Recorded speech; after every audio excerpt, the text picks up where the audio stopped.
എൻ്റെ ഉള്ളവും എൻ്റെ ജീവനും ദൈവമേ നിന്നെ വാഴ്ത്തിടും. എണ്ണിത്തീരുവാനാവുതില്ല നീ രക്ഷകാ തന്ന നന്മകൾ. എണ്ണിത്തീരുവാനാവുതില്ല നീ രക്ഷകാ തന്ന നന്മകൾ. എൻ്റെ താഴ്ചയിൽ എന്നെ ഓർത്തവർ ദാനമായി നൽകി സർവവും.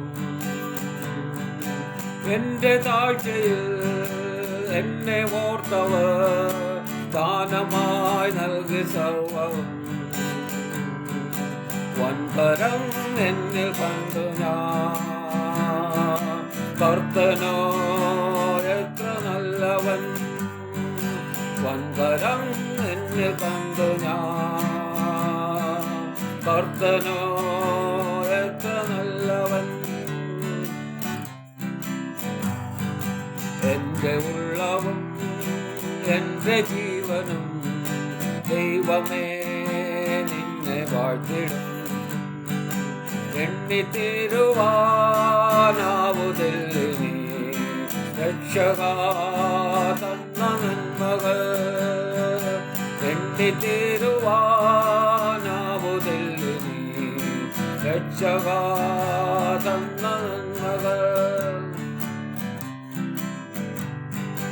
എൻ്റെ വീഴ്ചയിൽ കൈവിടാത്തവർ പാപങ്ങൾ നീക്കി പൂർണ്ണമാ. എൻ്റെ വീഴ്ചയിൽ കൈവിടാത്തവർ പാപങ്ങൾ നീക്കി പൂർണ്ണമാ.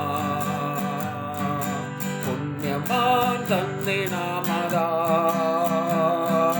പാപി ഞാൻ മുക്തനായിതാ. പുണ്യമാം തന്നിനാമതാ പാപി ഞാൻ മുക്തനായിതാ. എൻ്റെ ഉള്ളവും എൻ്റെ ജീവനും ദൈവമേ നിന്നെ വാഴ്ത്തിടും. എണ്ണിത്തീരുവാനാവുതില്ല നീ രക്ഷകാ തന്ന നന്മകൾ. എണ്ണിത്തീരുവാനാവുതില്ല നീ രക്ഷകാ തന്ന നന്മകൾ.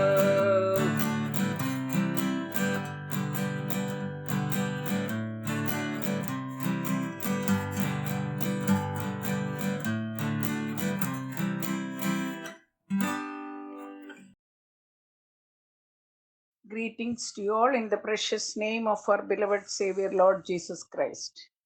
ബഹുമാനപ്പെട്ട അച്ഛനെ ദൈവനാമത്തിലെ നന്ദി പറയുന്നു. Last Wednesday we closed the meditation saying that next Wednesday we will meet the prophet under the juniper tree in the wilderness of Beersheba. Mount കർമേലിൽ നടന്നതൊക്കെയും സകല പ്രവാചകന്മാരെയും വാൾ കൊണ്ട് കൊന്ന വിവരമൊക്കെയും ആഹാബ് രാജാവ് ജസബേലിനോട് പറഞ്ഞു.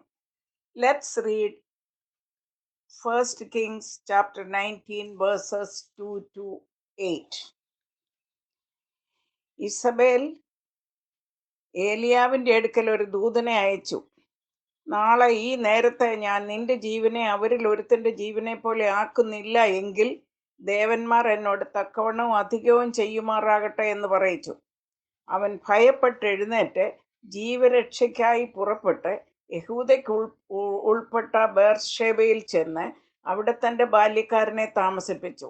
താനോ മരുഭൂമിയിൽ ഒരു ദിവസത്തെ വഴി ചെന്ന് ഒരു ചൂരച്ചെടിയുടെ തണലിൽ ഇരുന്ന് മരിപ്പാൻ ഇച്ഛിച്ചു. ഇപ്പോൾ മതി യഹോവേ, എൻ്റെ പ്രാണനെ എടുത്തുകൊള്ളണമേ, ഞാൻ എൻ്റെ പിതാക്കന്മാരെക്കാൾ നല്ലവനല്ലല്ലോ എന്ന് പറഞ്ഞു. അങ്ങനെ അവൻ ചൂരച്ചെടിയുടെ തണലിൽ കിടന്നുറങ്ങുമ്പോൾ പെട്ടെന്നൊരു ദൂതൻ അവനെ തട്ടി അവനോട് എഴുന്നേറ്റ് തിന്നുക എന്ന് പറഞ്ഞു. അവൻ ഉണർന്നു നോക്കിയപ്പോൾ കനലിന്മേൽ ചുട്ട ഒരടയും ഒരു തുരുത്തി വെള്ളവും തലക്കിലിരിക്കുന്നത് കണ്ടു. അവൻ തിന്നു കുടിച്ച് പിന്നെയും കിടന്നുറങ്ങി. യഹോവയുടെ ദൂതൻ 2-ാം പ്രാവശ്യം വന്ന് അവനെ തട്ടി എഴുന്നേറ്റ് തിന്നുക, നിനക്ക് ദൂരയാത്ര ചെയ്യുവാനുണ്ടല്ലോ എന്ന് പറഞ്ഞു. അവൻ എഴുന്നേറ്റ് തിന്നു കുടിച്ചു. ആ ആഹാരത്തിന്റെ ബലം കൊണ്ട് 40 പകലും 40 രാവിലും ദൈവത്തിന്റെ പർവ്വതമായ ഹോരേബോളം നടന്നു. Let's remember, yes, on hearing Elijah's action, Jezebel vowed to kill him in 24 hours and Elijah ran for his life. അതാ നമ്മൾ അവിടെ കാണുന്നത്.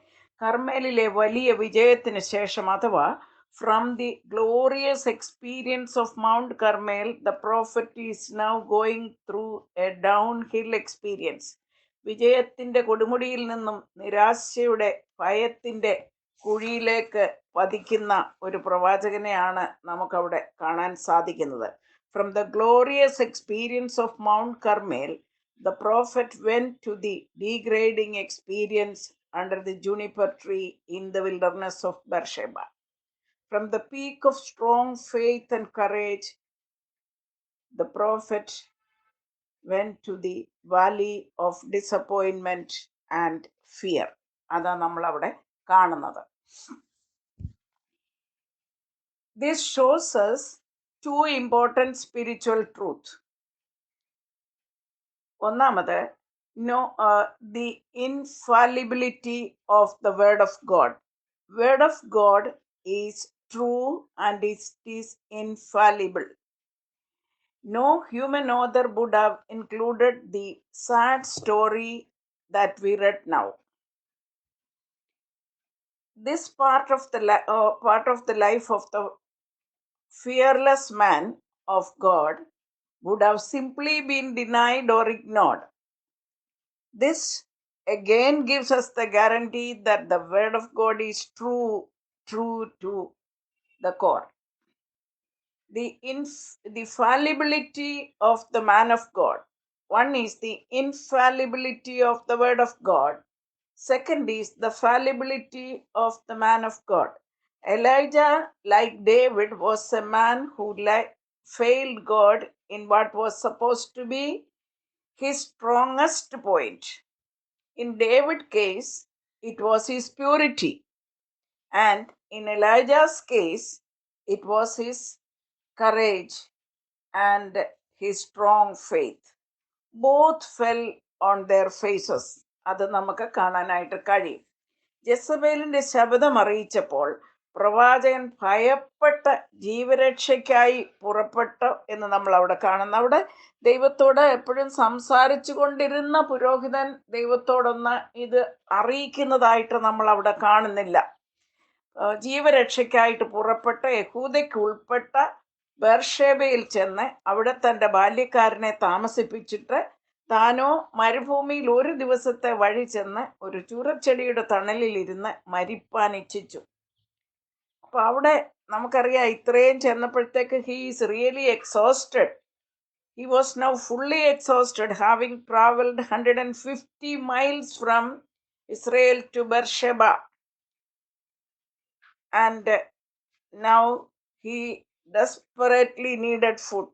ഒരു 150 മൈൽ യാത്ര ചെയ്ത് നടന്ന് ക്ഷീണിച്ച പ്രവാചകന് തീരെ ക്ഷീണിതനായിരുന്നു, ഭക്ഷണം ആവശ്യമായിരുന്നു. എന്നാൽ പ്രവാചകൻ യഹോവയോട് പറയുന്നത്, ഇപ്പോൾ മതി യഹോവേ, എൻ്റെ പ്രാണനെ എടുത്തുകൊള്ളണമേ, ഞാൻ എൻ്റെ പിതാക്കന്മാരെക്കാൾ നല്ലവനല്ലല്ലോ എന്ന്.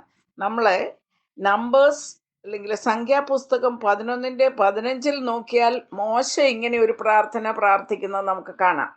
അതുപോലെ ജോനാ പ്രവാചകന്റെ പുസ്തകം 4:3 ജോനായും ഇപ്രകാരം പ്രാർത്ഥിക്കുന്നത് നമുക്ക് കാണാൻ കഴിയും.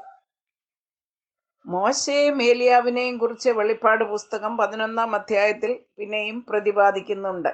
അതും നമുക്കറിയാം.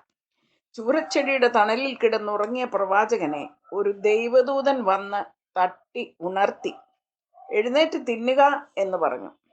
അവൻ ഉണർന്നു നോക്കിയപ്പോൾ കനലിന്മേൽ ചുട്ട അടയും ഒരു തുരുത്തി വെള്ളവും തലക്കിലിരിക്കുന്നത് കണ്ടു. വാസ്തവമായിട്ട് ക്ഷീണിച്ച് ഇച്ചിരി ആഹാരം വേണമെന്ന് തോന്നിയ ആ മരുഭൂമിയിൽ എവിടുന്നാ കൊണ്ടുവന്നേ? സ്വർഗീയ ഭോജനം കൊടുക്കുന്ന നമ്മളവിടെ കാണുന്ന സ്വർഗത്തിലെ ദൂതൻ വന്ന് അവൻ തിന്നു കുടിച്ച് പിന്നെയും കിടന്നുറങ്ങി. യഹോവയുടെ ദൂതൻ 2-ാം പ്രാവശ്യം വന്ന് അവനെ തട്ടി, എഴുന്നേറ്റ് തിന്നുക, നിനക്ക് ദൂരയാത്ര ചെയ്യാനുണ്ടല്ലോ എന്ന് പറഞ്ഞു. അവൻ എഴുന്നേറ്റ് തിന്നു കുടിച്ചു. നാം അവിടെ കാണുന്നത് ആ ആഹാരത്തിൻ്റെ ബലം കൊണ്ട് 40 രാവും 40 പകലും നടന്ന് ദൈവത്തിൻ്റെ പർവ്വതമായ ഹോരേബോളം ചെന്നുവെന്ന്. അവിടെ അവനൊരു ഗുഹയിൽ പാർത്തു. അപ്പോൾ അവന് യഹോവയുടെ അരുളപ്പാടുണ്ടായി, ഏലിയാവേ, ഇവിടെ നിനക്ക് എന്ത് കാര്യം? അവനോട് പതുക്കെ ദൈവത്തിൻ്റെ ശബ്ദം അവൻ കേട്ടു, ഏലിയാവേ, നിനക്ക് ഇവിടെ എന്ത് കാര്യമെന്ന്. അപ്പൊ ഏലിയാവിൻ്റെ മറുപടി നമ്മൾ വളരെ ഒന്ന് ശ്രദ്ധിക്കണം. സൈന്യങ്ങളുടെ ദൈവമായ യഹോവയ്ക്ക് വേണ്ടി ഞാൻ വളരെ ശുഷ്കാന്തിച്ചിരിക്കുന്നു. ഇസ്രയേൽ മക്കൾ നിന്റെ നിയമത്തെ ഉപേക്ഷിച്ചു, നിന്റെ യാഗപീഠങ്ങളെ ഇടിച്ച് നിന്റെ പ്രവാചകന്മാരെ വാൾ കൊണ്ട് കൊന്നുകളഞ്ഞു. ഞാൻ ഒരുത്തൻ മാത്രം പറയുന്ന, ഞാൻ ഒറ്റ ഒരാളെ ശേഷിച്ചിട്ട് ഇരിക്കുന്നു, അവർ എനിക്കും ജീവഹാനി വരുത്തുവാൻ നോക്കുന്നുണ്ട് എന്ന് പറഞ്ഞു. അപ്പോഴേ ദൈവത്തിൻ്റെ ശബ്ദം പിന്നെയും പറയുന്നത്, നീ പുറത്തു വന്ന പർവ്വതത്തിൽ യഹോവയുടെ മുൻപിൽ നിൽക്ക എന്ന് കൽപ്പിച്ചു. അപ്പോൾ പുറത്തെ പർവ്വതത്തിൽ വന്നപ്പോൾ നമ്മൾ കാണുന്ന എന്തോ, യഹോവയുടെ അങ്ങനെ ഒരു കാറ്റ് വരുന്നത്. യഹോവയുടെ മുൻപിൽ നിൽക്ക എന്ന് കൽപ്പിച്ചപ്പോഴേ ശക്തിയുള്ള ഒരു കൊടുങ്കാറ്റ് പർവ്വതങ്ങളെ കീറി പാറകളെ തകർത്ത് വന്നു. എന്നാൽ ആ കാറ്റിൽ യഹോവയില്ലായിരുന്നു. കാറ്റിൻ്റെ ശേഷം ഒരു ഭൂകമ്പമുണ്ടായി. ഭൂകമ്പത്തിലും യഹോവ ഇല്ലായിരുന്നു. അതിൻ്റെ ശേഷം ഒരു തീ ഉണ്ടായി. ഭൂകമ്പത്തിലും തീയിലും ഒന്നും യഹോവയില്ലായിരുന്നു. തീയുടെ ശേഷം സാവധാനത്തിൽ ഒരു മൃദുസ്വരമുണ്ടായി, ഏലിയാവേ, നീ ഇവിടെ നിനക്ക് എന്ത് കാര്യമെന്ന് ചോദിക്കുന്ന ഒരു ശബ്ദം അവൻ കേട്ടു. ദൈവത്തിൻ്റെ ഒരു മൃദുസ്വരം, ഏലിയാവേ, ഇവിടെ നിനക്ക് എന്ത് കാര്യം എന്ന് ചോദിക്കുന്ന ഒരു ശബ്ദം കേട്ടു. അതിനവൻ, സൈന്യങ്ങളുടെ ദൈവമായ യഹോവയ്ക്ക് വേണ്ടി ഞാൻ വളരെ ശുഷ്കാന്തിച്ചിരിക്കുന്നു. ഇസ്രയേൽ മക്കൾ നിന്റെ നിയമത്തെ ഉപേക്ഷിച്ചു, നിന്റെ യാഗപീഠങ്ങളെ ഇടിച്ചു, നിന്റെ പ്രവാചകന്മാരെ വാൾ കൊണ്ട് കൊന്നുകളഞ്ഞു. ഞാൻ ഒരുത്തൻ മാത്രം ശേഷിച്ചിരിക്കുന്നു, എനിക്കും അവർ ജീവഹാനി വരുത്തുവാൻ നോക്കുന്നു എന്ന് പറഞ്ഞു. ആ സെയിം ആൻസർ മുമ്പേ പറഞ്ഞ അത് തന്നെ ബൈഹാർട്ട് ചെയ്ത് വച്ചിരിക്കുന്നത് പോലെ അത് തന്നെയാണ് പിന്നെയും പറയുന്നത്. അപ്പം മുമ്പ് പറഞ്ഞ സെയിം തിങ് ആവർത്തിക്കുക ചെയ്യുന്നത്. യഹോവ ഏലിയാവിനോട് അരുളി ചെയ്യുന്നത്, നീ പുറപ്പെട്ട ദമശ്ശേക്കിന്റെ മരുഭൂമി വഴിയായി മടങ്ങിപ്പോക. നീ ഹസായേലിനെ ആരാമിന് രാജാവായി അഭിഷേകം ചെയ്യുക. നിംസിയുടെ മകനായ യേഹൂവിനെ ഇസ്രയേലിന് രാജാവായി അഭിഷേകം ചെയ്യണം. സാഫാത്തിന്റെ മകനായ ഏലിശയെ നിനക്ക് പകരം പ്രവാചകനായി അഭിഷേകം ചെയ്യുകയും വേണം. എന്നാൽ ബാലിന് മടങ്ങാത്ത മുഴങ്കാലും അവനെ ചുമ്മനം ചെയ്യാത്ത വായുമുള്ളവരായി ആകെ 7000 പേരെ ഞാൻ ഇസ്രയേലിൽ ശേഷിപ്പിച്ചിരിക്കുന്നുവെന്ന് ഒരു വലിയ റെവല്യൂഷനാ. ദൈവം പറയുക, നീ വിചാരിക്കുന്ന പോലെ നീ ഒരുത്തൻ തന്നെയല്ല, ഇസ്രയേലിലെ അങ്ങനെ 7000 പേരെ ശേഷിച്ചിട്ടുണ്ട് എന്ന് ദൈവം ഒരു ഇൻഫർമേഷൻ കൊടുക്കുക ചെയ്യുന്നേ. God himself finally talked to Elijah through a still small voice.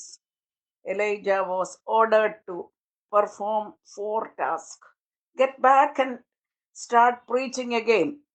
God also told him that he was not alone as he claimed, for God still had 7,000 followers in Israel who had not bowed down to Baal.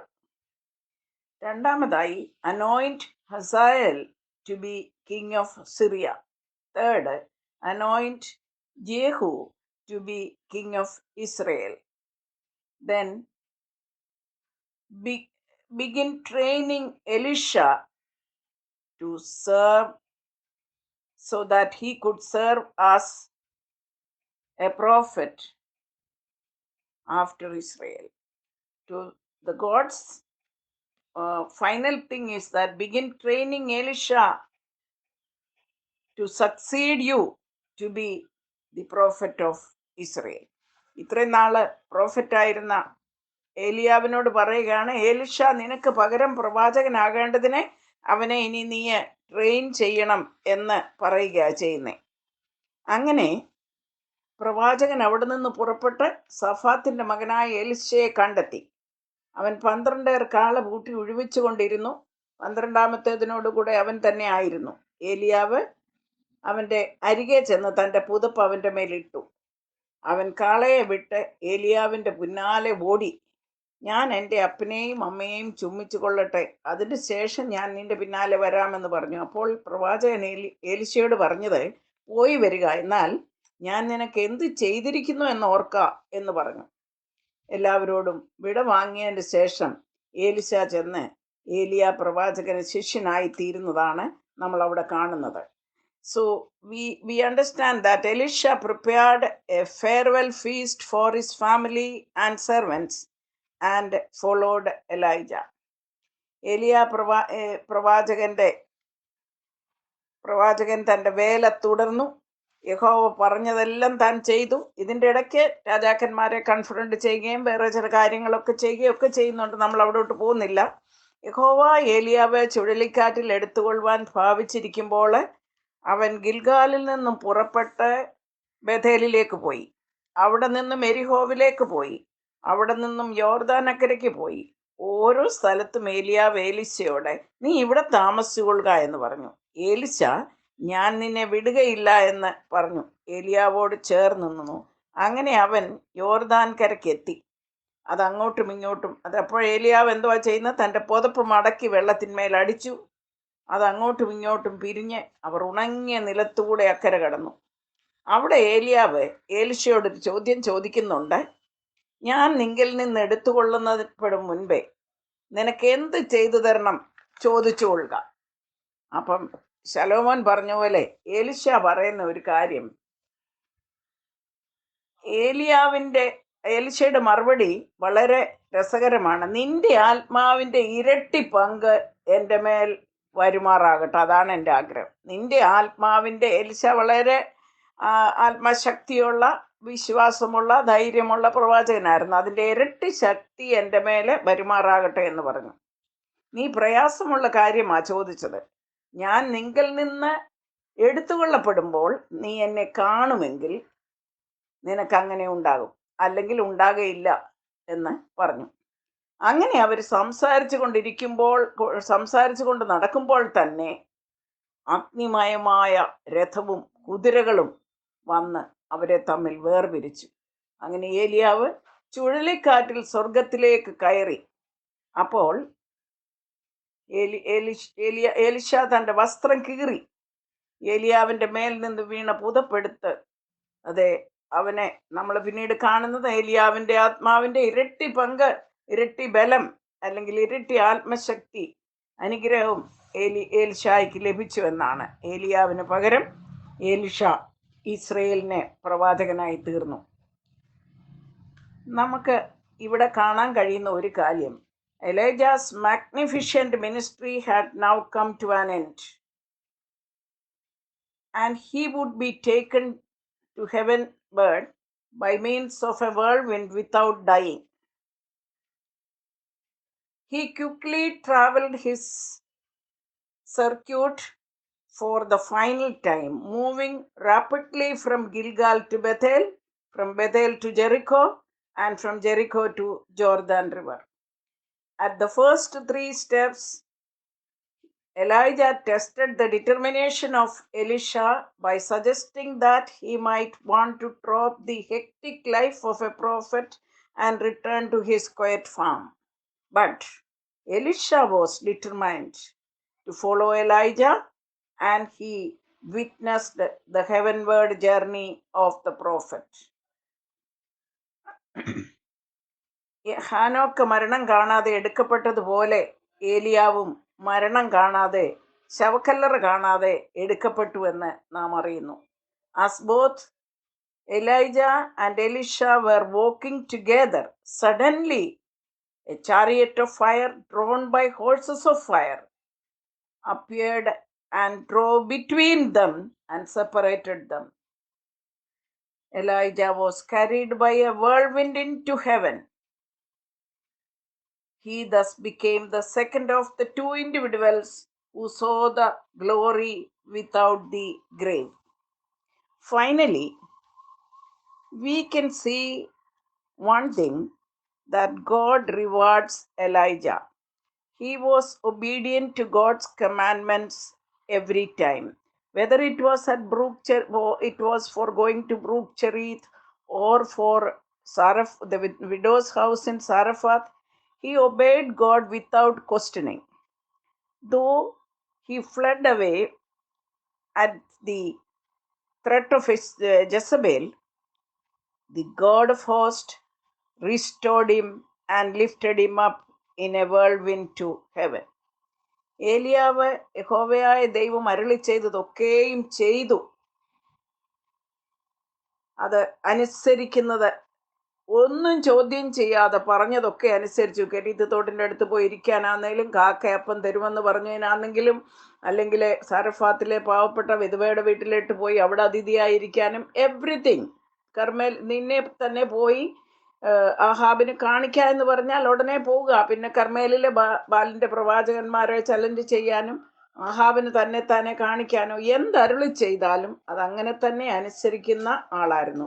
പക്ഷേ ജെസബേലിന്റെ ഭീഷണി കേട്ട് മരിക്കാൻ ആഗ്രഹിച്ചെങ്കിലും യഹോവയായ ദൈവം തന്റെ ദാസനെ യഥാസ്ഥാനപ്പെടുത്തി 7000 പേരെ Israel യഹോവ ഭക്തന്മാരായി ശേഷിപ്പിച്ചിട്ടുണ്ടെന്നും പ്രവാചകനെ മനസ്സിലാക്കുന്നു. അവസാനം കൊടുത്ത കമ്മീഷനൊക്കെ പൂർത്തീകരിച്ചപ്പോൾ അഗ്നിമയമായ രഥങ്ങളും കുതിരകളും അയച്ച് ഒരു ചുഴലിക്കാറ്റിൽ കൂടെ മരണവും ശവക്കുഴിയും കാണാതെ ജീവനോടെ സ്വർഗത്തിലേക്ക് സ്നേഹവാനായ ദൈവം എടുക്കുന്നത് നാം കാണുന്നു. എന്നെ സ്നേഹിക്കുന്നവരെ ഞാൻ സ്നേഹിക്കും, എന്നെ മാനിക്കുന്നവരെ ഞാൻ മാനിക്കും. അത് അന്വർത്ഥമായ വചനമാണ്. സർവശക്തനായ ദൈവത്തെ സ്നേഹിച്ചും സേവിച്ചും മാനിച്ചും ജീവിപ്പാന് നമ്മുടെ ജീവിതങ്ങളെ ആ ബലമുള്ള കരങ്ങളിലേക്ക് നമുക്ക് സമർപ്പിക്കാം. യഹോവ സ്തുത്യനും വലിയവനുമാണ്. ആ യഹോവയ്ക്ക് നന്ദി കരേറ്റാം. നമുക്ക് പ്രാർത്ഥിക്കാം. കരുണാസമ്പന്ന നിത്യനുമായ ദൈവമേ, സ്നേഹവാനായ സ്വർഗീയ പിതാവേ, ഈ വെനസ്ഡേ ഈവനിങ്ങിനായിട്ട് നന്ദിയോടെ സ്തോത്രം ചെയ്യുന്നു. കർത്താവെ, പ്രതികൂലമായ പല സാഹചര്യങ്ങളിൽ കൂടെ ഞങ്ങളുടെ പ്രിയപ്പെട്ടവരൊക്കെ കടന്നു പോകുമ്പോൾ എൻ്റെ കർത്താവെ, അവിടുത്തെ സന്നിധിയിൽ ഞങ്ങൾ നെടുവീർപ്പോടുകൂടെ അടുത്ത് വരിക. അപ്പം കഴിഞ്ഞ സൺഡേയിലെ ഹാർവസ്റ്റ് ഫെസ്റ്റിവലൊക്കെ നടക്കുന്നതിനിടയായല്ലോ. മനോഹരമായ ആരാധന ഞങ്ങൾക്ക് ഭവനങ്ങളിലിരുന്ന് കേൾക്കുന്നതിനും കാണുന്നതിനും ഒക്കെ ഇടയാക്കിയത് ഓർത്ത് നന്ദിയോടെ സ്തുതിക്കുന്നു. അപ്പോൾ ഈ പ്രത്യേക സമയത്ത് ഞങ്ങളുടെ രോഗികളെ അവിടുത്തെ കരങ്ങളിൽ വെക്കുക. കർത്താവെ, പ്രത്യേകമായിട്ട് ജോസിനെ ഓർത്ത്, ബാബുവിനെ ഓർത്ത്, വിനുവിനെ ഓർത്ത്, അത് ലീലാമ്മയെ ഓർത്ത് ഒക്കെ ഞങ്ങൾ പ്രാർത്ഥിക്കുന്നു. വേറെ ഞങ്ങളെ അറിയപ്പെടാത്ത രോഗികൾ ആശുപത്രിയിലോ ഭവനങ്ങളിലോ ഉണ്ടെങ്കിൽ അപ്പം ഞങ്ങൾ അവരെ അവിടുത്തെ കരങ്ങളിലേക്ക് സമർപ്പിക്കുന്നു. അവിടുത്തെ കൃപയുടെ വിസ്താരമേറിയ ചെറുകടിയിൽ മറയ്ക്കണേ. സൗഖ്യമാക്കുന്ന യഹോവയുടെ പിതാവാകയാൽ സൗഖ്യം എൻ്റെ അവകാശമെന്ന് അവകാശപ്പെട്ടുകൊള്ളുവാൻ ഇടയാകണം. കർത്താവെ, ബോംബെയിലും മഹാരാഷ്ട്രയിലൊക്കെ വീണ്ടും ഒരു ഇൻക്രീസ് ഞങ്ങൾ കാണുന്നുണ്ട്, ഒരു സ്പൈക്ക് ഉണ്ട്. എന്നാൽ എൻ്റെ ദൈവമേ, അങ്ങ് ഞങ്ങളെ ഒക്കെയും കണ്ണിൻ്റെ കൃഷ്ണമണി പോലെ പരിപാലിക്കണം. ആരാധനയൊക്കെ തുടങ്ങുകയും ഒക്കെ ചെയ്യുന്നത് കൊണ്ട് കർത്താവെ, ആരാധനയ്ക്ക് കടന്നു വരുന്ന ഓരോ മക്കളെയും അവിടുത്തെ രക്തവളപ്പിൽ സൂക്ഷിക്കണമെന്ന് പ്രാർത്ഥിക്കുന്നു. ഞങ്ങളുടെ പള്ളിയെ അതിൻ്റെ പരിസരത്തെയും സ്വർഗത്തിലെ ദൂതന്മാരുടെ കാവലിലാക്കണം. സ്വർഗീയ ചൈതന്യം അവിടെ ഉണ്ടാകണമേ എന്ന് പ്രാർത്ഥിക്കുന്നു. കർത്താവെ, ഭവനങ്ങളിലിരുന്ന് ശുശ്രൂഷ കാണുകയും അതിൽ പങ്കെടുക്കുകയും ചെയ്യുന്ന അടിയങ്ങളെ അതുപോലെ അനുഗ്രഹിക്കണമെന്ന് പ്രാർത്ഥിക്കുന്നു. സ്വർഗത്തിലും ഭൂമിയിലും സകല അധികാരമുള്ള യേശുവിൻ്റെ നാമത്തിൽ, യേശുവിൻ്റെ രക്തം കൊണ്ട് അടിയങ്ങളെയും അടിയങ്ങളുടെ പ്രിയപ്പെട്ടവരെയും ചാരത്തും ദൂരത്തുമായിരിക്കുന്ന ഞങ്ങളുടെ കുഞ്ഞുങ്ങളെയും സ്നേഹിതരെയും ബന്ധുക്കളെയും എല്ലാവരെയും മുദ്രയിടുക. അച്ഛനെയും കുടുംബത്തെ അപ്പൻ്റെ കരങ്ങളിലേക്ക് സമർപ്പിക്കുന്നു. സ്വർഗീയ ദർശനം കൊണ്ട്, ചൈതന്യം കൊണ്ട് അവിടുന്ന് നിറച്ചിരിക്കുന്നത് ഓർത്ത് സ്തോത്രം. കർത്താവെ, ഈ സമയത്ത് സെൻറ്റ് മേരീസിലെ എല്ലാ കുടുംബങ്ങളെയും അവിടുന്ന് അനുഗ്രഹിക്കണമെന്ന് പ്രാർത്ഥിക്കുന്നു. പ്രത്യേകിച്ച് ഹോസ്പിറ്റലിലായിരിക്കുന്നവർക്ക് അവിടുത്തെ തുണ ഉണ്ടായിരിക്കണേ. എൻ്റെ കർത്താവും എൻ്റെ ദൈവമേ, അവിടുന്ന് കാവലും കോട്ടയും മതിലുമായിരുന്ന് ഞങ്ങളെ സൂക്ഷിക്കണേ. ഈ പാൻഡമിക്കിൻ്റെ സമയത്ത് പൂർണ്ണ ആശ്രയം കർത്താവിൽ വെച്ചുകൊള്ളുവാൻ യഹോവയായ ദൈവം വലിയവനാണെന്ന് ഓർത്ത് എൻ്റെ കർത്താവിനെ സ്നേഹിച്ചും സേവിച്ചും മാനിച്ചും ജീവിപ്പാൻ അവിടുന്ന് സഹായിക്കണേ. കഴിഞ്ഞ 3 വെനസ്ഡേ ആയിട്ട് ഞങ്ങൾ എലിയ പ്രവാചകൻ്റെ പഠിക്കുമായിരുന്നു, ചിന്തിക്കുമായിരുന്നു. കർത്താവെ, ഞങ്ങളുടെ വിശ്വാസത്തെ വർദ്ധിപ്പിച്ചു തരണേ. അവിടുത്തെ കൃപയുടെ മറവിൽ ഞങ്ങളെ മറയ്ക്കണേ. രക്ഷകൻ്റെ ധന്യനാമത്തിൽ അപേക്ഷിക്കുന്ന കേട്ട് ഉത്തരമരുളണമേ. ആമീൻ. സ്വർഗസ്ഥനായ ഞങ്ങളുടെ പിതാവേ, നിന്റെ നാമം വിസ്തീരിക്കപ്പെടുമാറാണമേ. നിന്റെ രാജ്യം വരണമേ. നിന്റെ ഇഷ്ടം സ്വർഗത്തിലെ പോലെ ഭൂമിയിലും ആകണമേ. ഞങ്ങൾക്ക് ആവശ്യമുള്ള ആഹാരം ഇന്നും ഞങ്ങൾക്ക് തരണമേ. ഞങ്ങളുടെ കടക്കാരോട് ഇങ്ങനെ ക്ഷമിക്കുന്ന പോലെ ഞങ്ങളുടെ കടങ്ങളെ ഞങ്ങളോട് ക്ഷമിക്കണമേ. പരീക്ഷയിലേക്ക് പ്രവേശിപ്പിക്കാതെ ദുഷ്ടങ്ങളിൽ ഞങ്ങളെ വിടുവിക്കണമേ. രാജ്യവും ശക്തിയും മോത്തുന്നേക്കും നിനക്കുള്ളതല്ലോ. ആമൻ.